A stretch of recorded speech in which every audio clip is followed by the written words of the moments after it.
Hi friends, ఈరోజైతే మనం సింపుల్గా స్వీట్ కార్న్ రైస్ ఎలా తయారు చేయాలో చూద్దాం.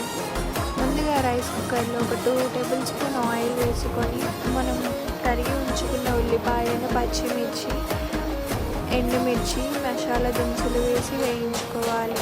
తరువాత 1 కప్ స్వీట్ కార్న్, తగినంత ఉప్పు, మసాలా పౌడర్ వేసి బాగా కలుపుకోవాలి.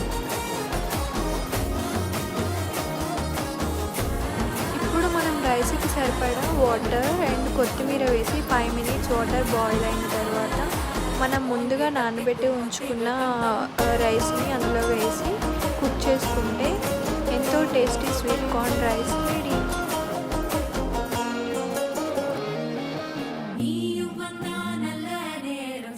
ఈ వీడియో కనుక మీకు నచ్చినట్లయితే ప్లీజ్ లైక్, షేర్, సబ్స్క్రైబ్.